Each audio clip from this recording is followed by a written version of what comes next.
Hello everyone, welcome back to my channel. In this video, let's discuss about soft deleting the assets. Let's get started. So soft deleting assets means in a very easy terms, it is similar to recycle bin feature in Windows OS. So that's as easy as it gets. So we do delete some of these, we do move some of these assets to trash. So they live in the trash until the pre-configurable number of days. So the default is 30 days. We can configure that days as well. So after that 30 days, it gets automatically deleted. In the meantime, we can restore it, those assets. And this feature is very recently introduced with the latest version, the 4.0.0 Content Hub. So let's see how we can work it out. I've already enabled this feature enabled this even though the term is soft delete, in the context of Content Hub in the UI and everywhere it is mentioned as a trash, so it's moved to trash. So that's a soft delete. Now here I have already configured for the trash button for both the search page as well as the detail page. So if you notice here, you would have moved to trash. Let's do it from the, you can do it from there, or you can do it from the entity search page. Asset detail page. So let's load. I just enabled this on the main operations itself. No need to click and check it. It is open here itself. So you can mouse over and see that is a move to trash, even though it looks very similar to delete icon. So let's test it on this first. Move item to trash. So move to trash and it redirects to search page. Again, this is configured which page to move on. So where can we see this trash assets? So let's see here. For each user, they have their own my trash page. So this is user specific. So whatever the assets I moved to trash, I can only see it.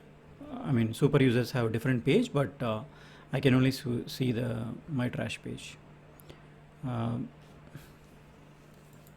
So if I want, I can restore it. It's already button is there here.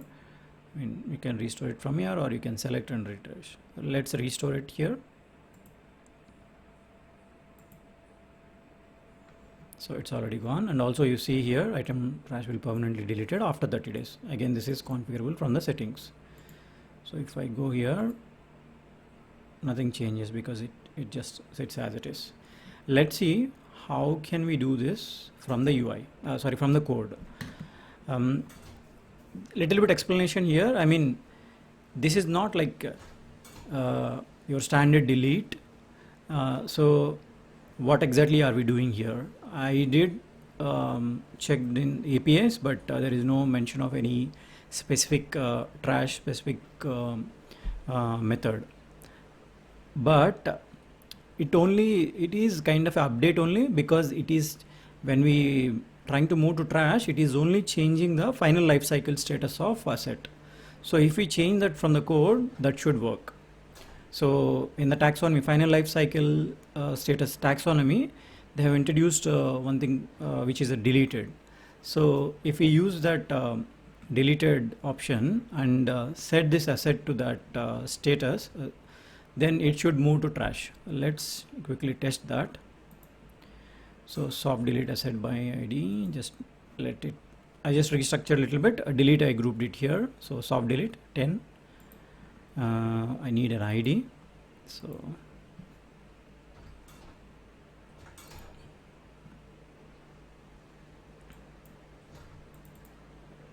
it is, let's copy 29808.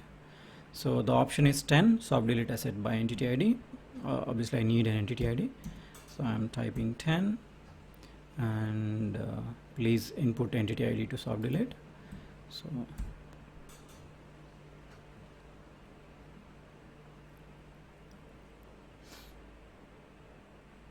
in the meantime, let me check. Okay,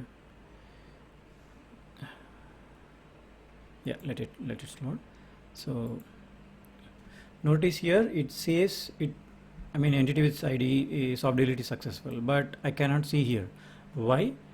Because as I mentioned before, this is a user specific.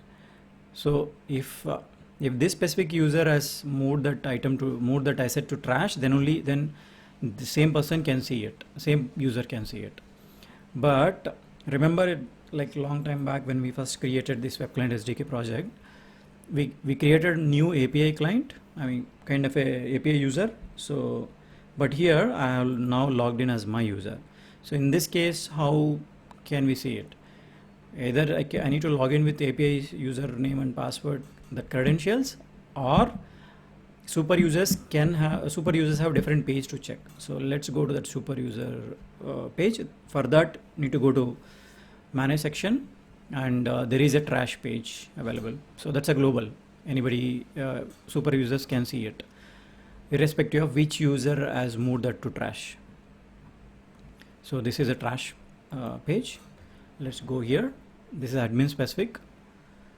Now we should see that item here. See, this is the item we have sent 29808. So here it is shown. So in this way we can do it. Restore, again, it's just a changing the status again. Changing the status. If it is deleted, you move it to approved or anything. So let's quickly see the code. I'll just stopping it. So case 10. Nothing fancy. We're just taking the input ID and get entity. We need an entity to update. Then I just wrote a method like trash asset. Let me go to this method.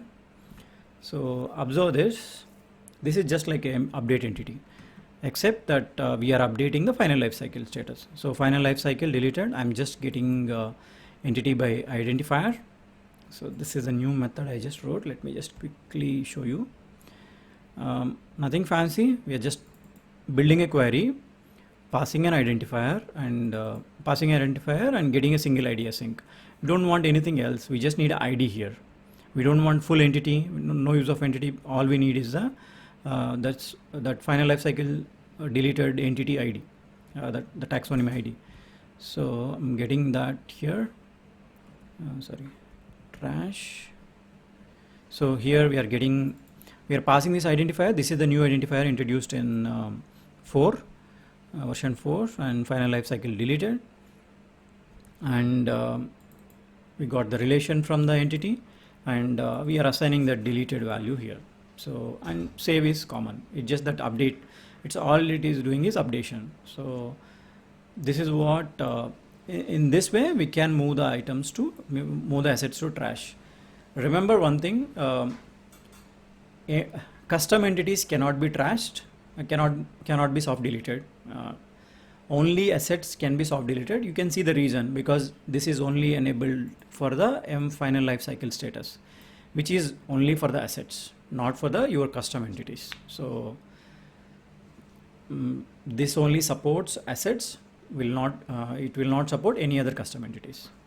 So that's a quick overview of soft delete. How can we do from the code as well as from UI, and where we can check and where we can restore it. That's all for this video. Thank you for watching. See you next time.